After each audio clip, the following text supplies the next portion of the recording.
Добре сте ни дошли в Добрич, скъпи приятели на българското хоро.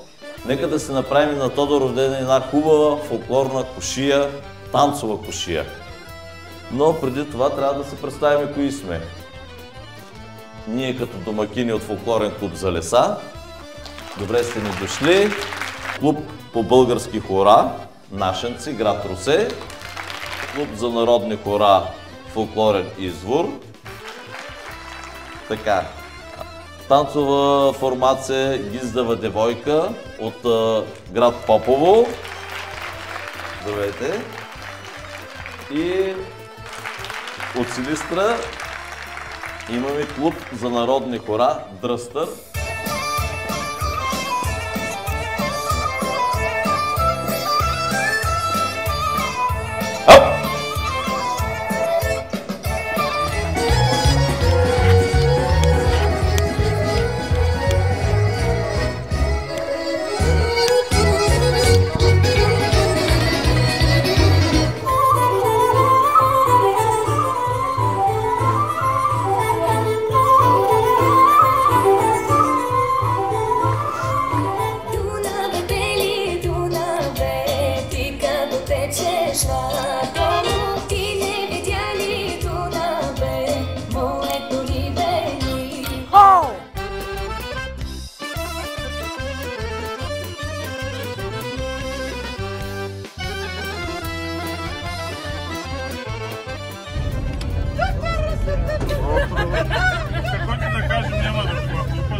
Вие сте един от основоположниците на клуба.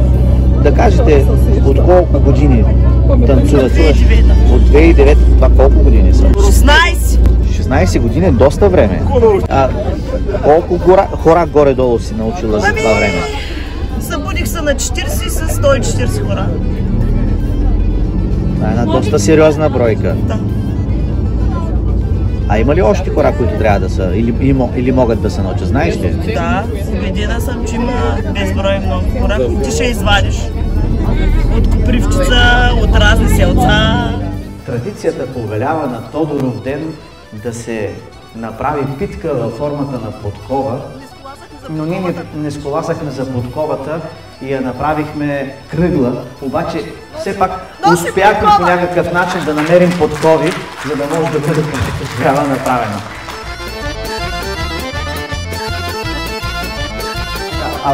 Позволете ми сега, пак от името на всички този път, да направим един скромен подарък на нашия лектор Марио. Подкупен подарък с две подкови, защото е Тодоровден. Марио, да ти е честито името и на тебе. Благодаря. Цялата 2, 3, 4, 5, 6, 7, 8, 9 и раз, 2, 3, 4, 5, 6, 7, 8, 9.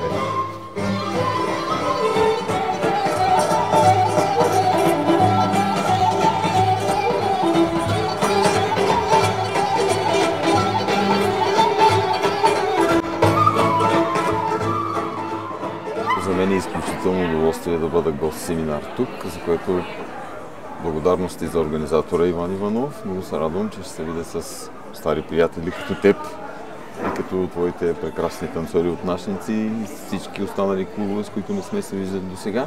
Няма как да не започнем с нещо от Странджа. Задължително с тая презумпция съм тук. Идеята на Иван Иванов беше да представим Странджа с малко танцов фолклор, източна Тракия, заради района на Подбалкана. Приготвил съм няколко автентични хора от сливенските села.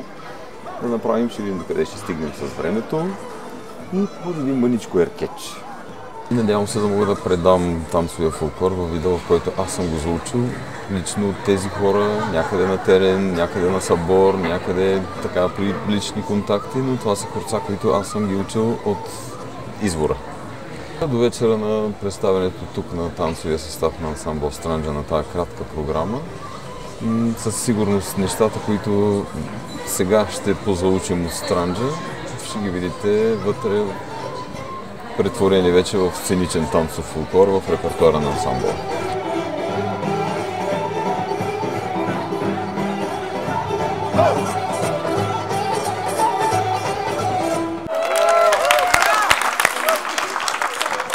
Както казах преди да започна, танцовата ни подготовка е впечатляваща. Сам си го изпроси. Какво? Чакай. Без коментар. Няма без коментар. Дай да видим. Без адвокат няма да говоря. От 2018 година танцувам. Това са 6 години. За 6 години колко хора успя да научиш? Много. Мога да кажа, че поне 50 хора с вариантите им ги знаем със сигурност. Може би са и повече, но със сигурност 50.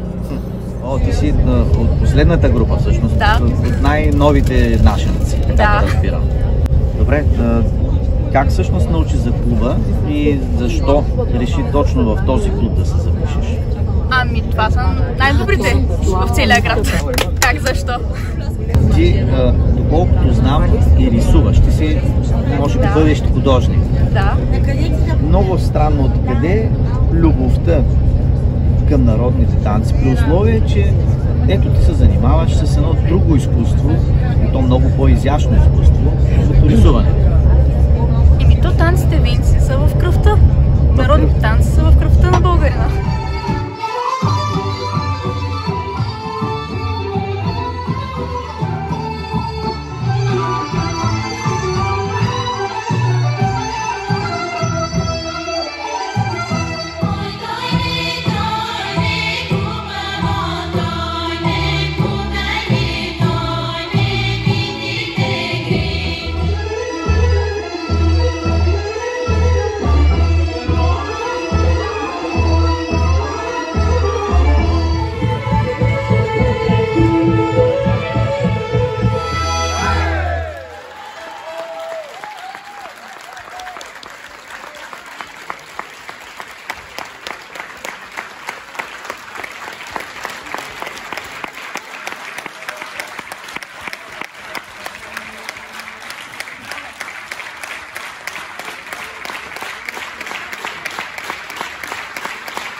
Колеги, уникални сте.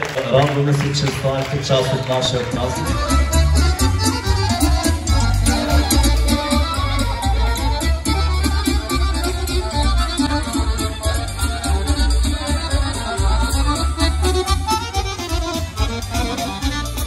Господин Иванов, какво ви провокира да създадете този танцов семинар?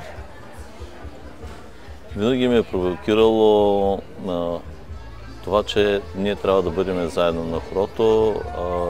Болката, че напоследък се получава едно разминаване от това хорото да бъде обединител и по-скоро почва да се получава като разединител. Затова и винаги целта ми е била да накарам хората да се хванат, да се близо, отново да усетиме фолклора по начина, по който са го усещали и хората, от които сме се учили. Нашите родители, нашите баби и дядовци, тези, които са ни го завещали и ние трябва да го принесем във времето по този начин. Означава ли това, че на този танцов семинар се преподават предимно традиционни, да не казваме автентични, а традиционни хора? Точно така. Аз също обичам да ползвам думата традиционни, защото автентичността вече няма как да бъде спазена поради просто причина, че ние сме с танцови обувки, танцуваме на паркет, на доста по-различни условия, събираме се на банкети, а не на хорище. Поводите, поради които танцуваме, са абсолютно различни. Така че наистина обичам да ползваме думата традиционни, но да, идеята е да се спазят точно тези характеристики на традиционния танцов фолклор, за да не унифицираме нашия фолклор, който богатството му е точно в разнообразието. Когато се разделиме тук, освен че ще си останем едни страхотни приятели, ще се търсиме, ще си ходим на гости, но най-важното е да можем да пренесем това, което ще ни предаде Марио Егов в района и да можем да кажем, ето по този начин е Тракия, а не по начина, който го виждаме в интернет. Нека да запазиме характеристиките на нашия фолклор. Имаме така нещо по-специфично в нашия семинар. Ние самите си показваме любими хорца. Това също е така един много хубав момент, в който допълнително ще ни сближи и ще ни залови отново заедно на хората.